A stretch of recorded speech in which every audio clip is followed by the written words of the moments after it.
Hello everyone, welcome back to Carbonwurks. Another tutorial video. This time, as you can tell, is to do something about these front grills, which not everyone likes, I know.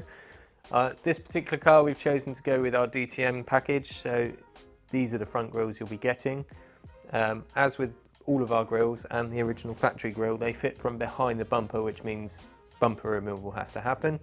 Fortunately, we've got our own tutorial how-to video on this, which will be listed separately on our channel. Maybe even have a link up top, so keep an eye out for that. But yeah, I'm going to talk you through specifically fitting of the grills once the bumper is removed. Again, with our DTM package, it's not too dissimilar for our other grills, and potentially down the road we'll get the opportunity to do a how-to video specifically on those.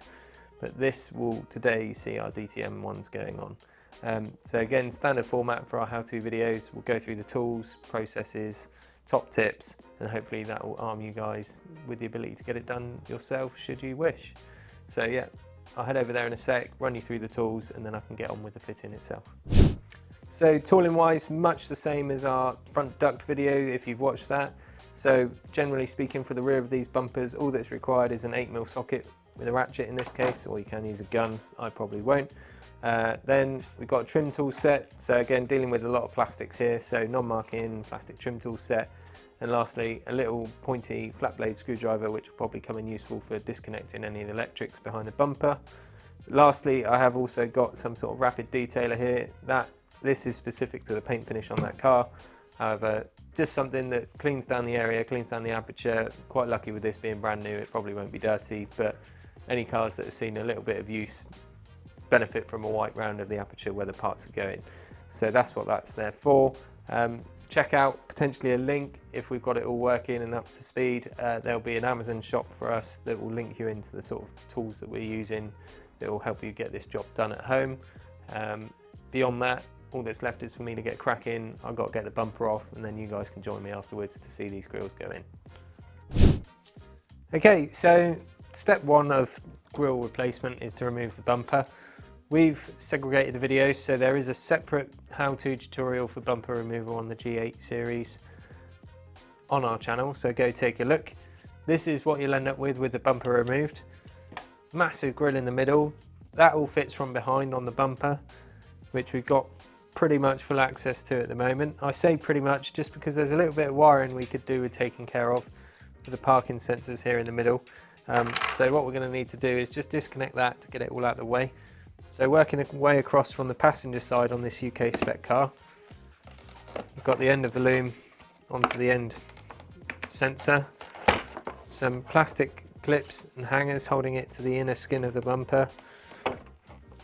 Again, two more parking sensors. The connections on the parking sensors, they have this light grey tab that needs to be pulled back.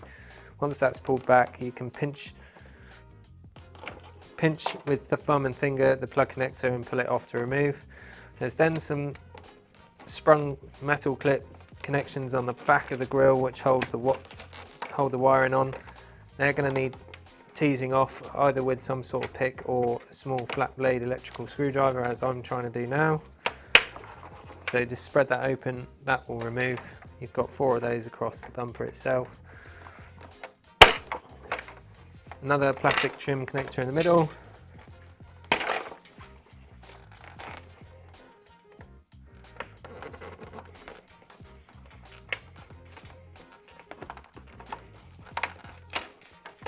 The last clip and the last parking sensor.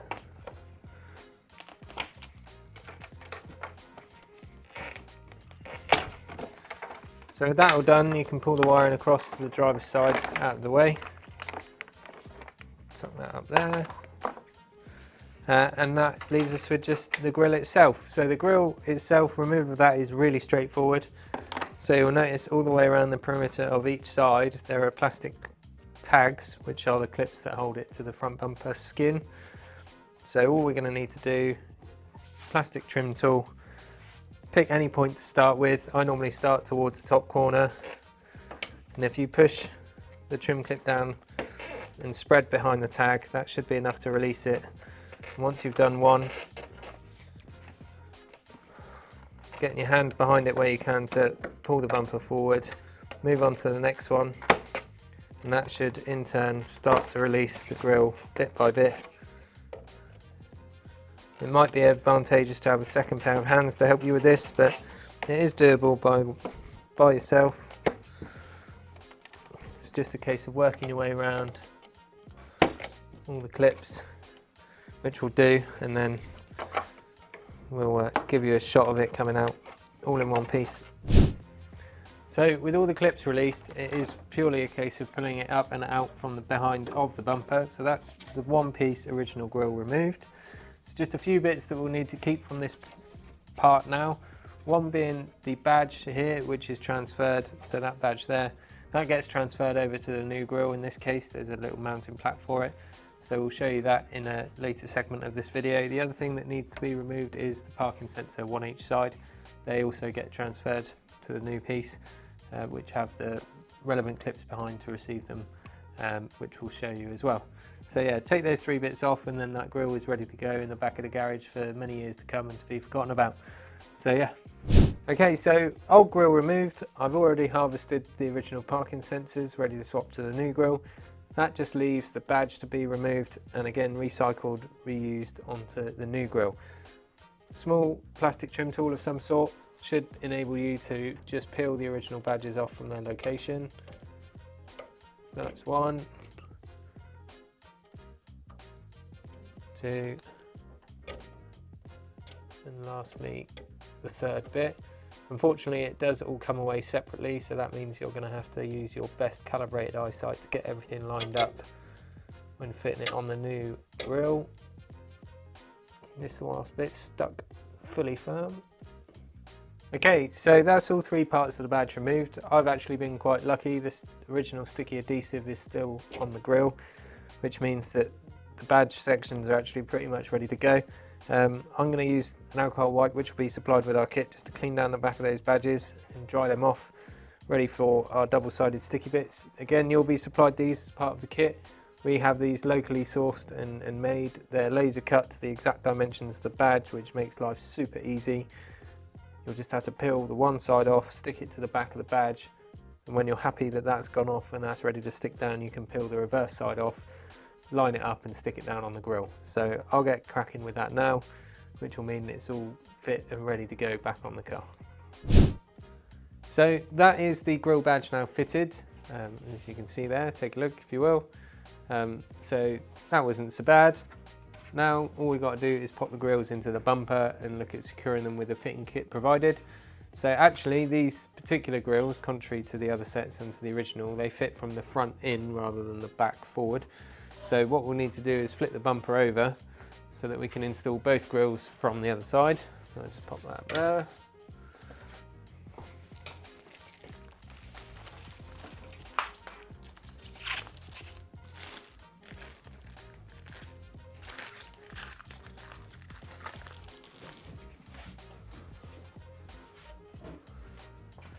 So again, these grilles just need to take a little bit of time to make sure you've got it lined up, because the carbon will scratch the paintwork, which obviously nobody wants.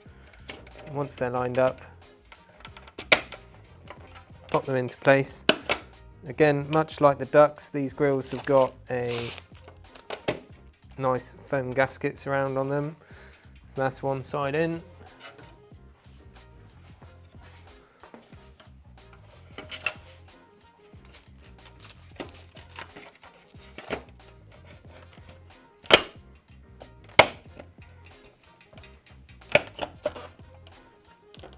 And that's the other side in.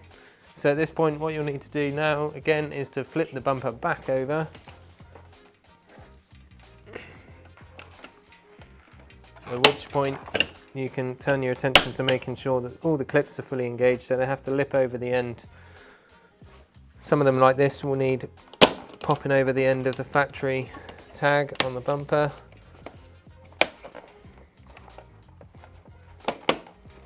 Making sure that the grille is all the way home.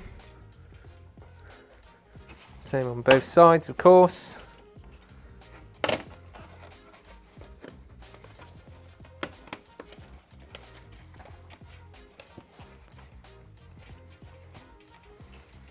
Okay, so that's those all flipped over. What you'll find in with the grills is a fitting kit complete with some metal spring clips. And also there's some sticky back cable tie mounts and cable ties, which are for the wiring, which I'll show you in a minute. So these are the clips that you get supplied, and the idea behind these is to pop down over the securing tags to lock both the bumper and the grille together. So all that remains is for you to situate them over the clip, push down until they're engaged, and that's it. So that's one that I've showed you. I'm going to go around and do a number around the entirety of each grille. Basically split the amount that we give you between two and use those one on each side. I'm going to crack on and do that rather than talking you through each one just because of the time involved, but Tim will do a bit of B-roll afterwards, going around each grille to show you where I've put them. And that should be enough to hold them securely in place, stop them popping out, stop them being pulled out, more importantly. And beyond that, it'll then be a case of parking sensor wiring, and we're good to go back on the car. So that is the installation of the grills into the bumper complete. So Tim will have given you a bit of B-roll of me installing the clips. What I've done is basically use my initiative and use them where I see fit, but it generally seems to me that the best idea is to go over the clip-in locations twice on each side, and then also in between, as well as one top and bottom. So there's 10 on each kidney, which seems to have them nice and secure, so no issues there. The parking sensors have made a reappearance. Just a small note on those ones: when you're installing them, they have a nice little rubber gasket around them, which is visible from the front. So make sure when you're installing them that that's gone in flush, because otherwise you'll get to the end, as I have been before, and notice that part of that rubber boot's hanging or sort of stuck, folded back in, and it doesn't look so good. So those are in, clipped in. And then lastly, you've got this aftermarket solution from us for the grille of the sticky back cable tie mounts to locate the wiring across the top. So it's just 2 and 2, 2 for each side. Zip them down, flush cut them off, and that'll keep the wiring nice, tidy and secure for when the bumper goes back on, which is the next step. So bumper's back on, and we hope you agree we've kind of dealt with one of the most controversial parts of this car quite nicely. This is not our most popular, but we think the most impactful grille set that we do. We're really happy with them. They're solidly bolted in there, not going anywhere. We've tested it, all the parking sensors work, everything like that. So job done. Hopefully this YouTube tutorial video has been helpful.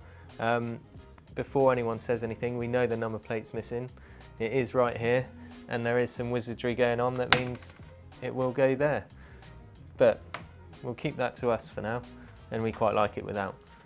Like, share, subscribe would be most greatly appreciated. Anything else you want to see, check out our YouTube channel for the G8X series on this car. There's a few more bits to go, so join us there. Thank you very much.